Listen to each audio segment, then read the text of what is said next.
and welcome in Brian Westbrook. Brian, you played against Brady in Super Bowl 39. Let's talk legacy. You think Patrick Mahomes will ever be able to catch Brady as the GOAT if he loses to him in the Super Bowl in 2 weeks? Jenna, yes, he will be able to catch Tom Brady, even if they lose the Super Bowl. So in order to figure this out, you have to make some assumptions, because to me, the GOAT conversation is a lifetime achievement award. And it's just hard to do with Patrick Mahomes so early in his career. But I think you have to assume at this point, Tom wins this one. He has 7. Patrick only has 1.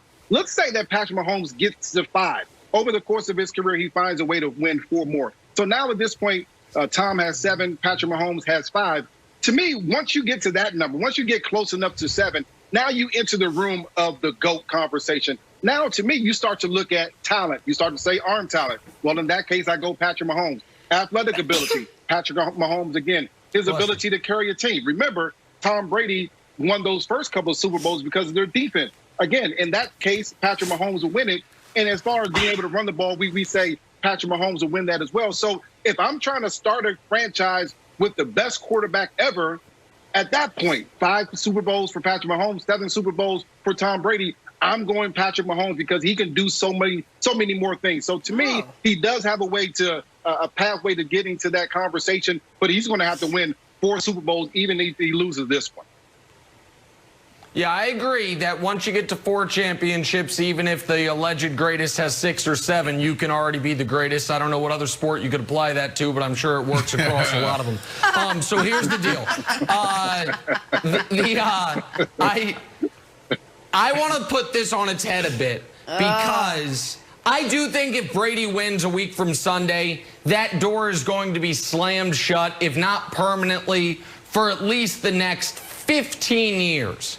Because it's 7-1, because Brady would be 2-0 against him in the playoffs, because 2 of Brady's rings, he would have gone through Mahomes either directly in the Super Bowl or the round before in the conference championship game. So I do think it would, maybe not impossible, but very, very, very unlikely for Mahomes in the minds of most to catch him. But, and I'm going to throw this to Wilds, because I'm just throwing a grenade in the conversation. I want to give you a different hypothetical. And the hypothetical is this. Mahomes wins a week from Sunday and then wins again next year. I think he might already be the GOAT then. 6-3, Mahomes would have the only quarterback ever with 3 in a row. The 1 year he didn't win it, he never got to touch the ball in overtime. He would have gone through Brady 1 time for his ring, and the other time when Brady beat him, Mahomes had 3 touchdowns, no picks, almost perfect game. Brady had 1 touchdown, 2.5 picks. I'm calling the D Ford play a half pick, and Mahomes never got to touch the football. So I think the GOAT conversation can either be where Brady opens a Secretariat-style lead, or all of a sudden, starting a week from Monday, he's looking in his rearview mirror like, oh my God, I thought I had ended this debate, and this guy is gaining on me and gaining on me fast. Okay, so I think it's an interesting concept. I'll throw something to Brandon now.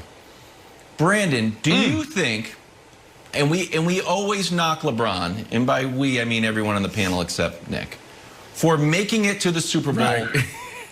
LeBron didn't make it to the Super Bowl. Making it to the finals and not winning. I think Brady, even if he doesn't win those Super Bowls, I still think it's impressive. I think the year that we went undefeated was impressive. If it's not for the helmet catch and another amazing Eli Manning throw, of course, they win those.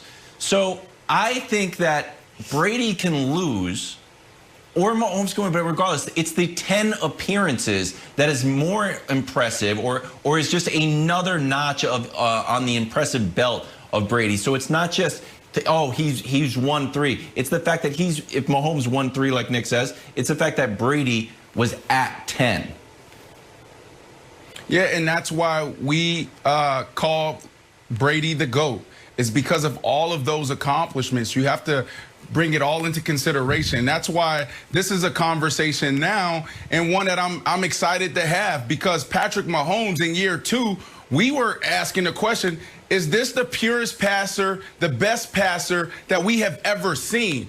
And then you put statistics into play, And if he stays on this path, he's going to shatter almost every damn passing category out there.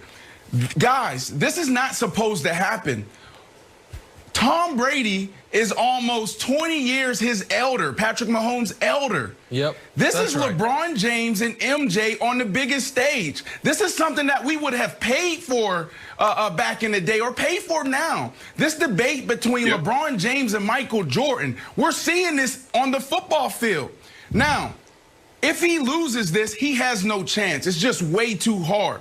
But let's say he wins it. There's some major things that we have to consider. There's some things like, man, you got to look out for these things, because if it happens, you won't be there. Injury is a big one. In the National Football League, the injury rate is 100%. Well, what does that mean? You come into the league, you may be healthy. You're probably coming in nicked and bruised anyway from high school football, little league football, college football. But when you go out, you're going to be worse. You're going to be banged up. Tom Brady goes down in 2008 with an ACL. Now, medicine's better, technology's better, so guys will recover. We expect guys to come back. But it's just the unknown. The biggest opponent to any football player is injury. The second thing is coaching. Tom Brady had Bill Belichick for 20 years. Think about that. Bill Belichick is 68. Andy Reid, 62. So that's a big factor. One of the reasons why they were so successful, because when Tom Brady walked in the building, everything was the same. Like, the system was the same. The language was the same. If you change that up on a quarterback, it's like starting all over. This needs to become their first language. The last thing is keeping the band together. That's the team. Tom Brady, he always had good players around him. There's a myth out there, Nick, that Tom Brady, he wasn't always around the most talented guys. That's a lie. Now, there may have been seasons here or there or moments in the season where they were depleted. He was always protected, always had an offensive line. He always had receivers that can get it done for the most part. And on the defensive side, they had great defenses. If they didn't, it was a bend but don't break defense and was really good in scoring defense. So Nick, I think this conversation is big, and I'm glad that we're having it, because we're literally seeing Michael Jordan versus LeBron James on the football field. And I do think it's going to be the same result that it would have been on the basketball court, with the better player, the younger player, the more skilled player is going to win. Wilds, I've got a question for you. And I know that I heard you say you don't agree with the Brady having the weapons around him. Brady had the. Oh, go ahead. Then you go ahead. Then I'll finish. Go ahead. So I'll ask you. Sorry, we'll switch it around. I'll ask you a question. Yeah. It's the team part. He had weapons, but part of me thinks that the Chiefs are too nice. That Andy Reid and the Chiefs family are just too nice to have a run for 20 years and the success that Brady had in New England. You need somebody to be cold and calculating and say, like, you know what? We're going to cut you. Like, what? They tried to trade Gronk. Like, you got to cut and cut people early. And I don't know, Brandon, when you're talking about, like, the continuity of the team, the Patriots' continuity was Belichick and number 12, and that's it. So part of me thinks, like, what has made the Chiefs successful in this team-first atmosphere, I just don't know if they've got sort of the cold, calculating heart that is needed to have a multi-decade dynasty, Nick. I think that's fair, and I think it's also a legitimate question how they replace Kelsey in a few years, how they replace Hill, because those are such dynamic parts of the offense. I think Mahomes' contract that he took helps them. But the question that America is going to have to answer, and I'd love if Brian could very quickly or before we step aside, if Patrick Mahomes wins on Sunday, and this is, I think, what Brian was alluding to in his first answer, which is why I want to go back to it. The question folks are going to have to answer is this. What is Tom Brady better at than Patrick Mahomes? He's shown the clutch. He's shown the comebacks. We know the arm talent. We know the mobility. We know. So I do think it's going to be hard, Brian, to make the argument Tom Brady was better at this than Patrick Mahomes if he beats him a week from Sunday, Brian.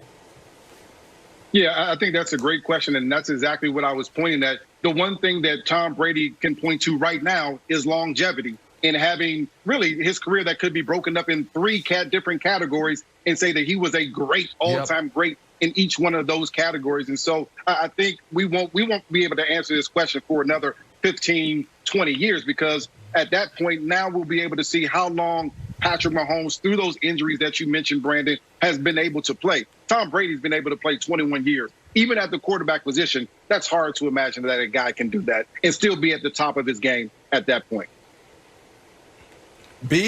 Jenna, we won't be debating this in 15, 20 years like we're debating MJ and LeBron James. It's just not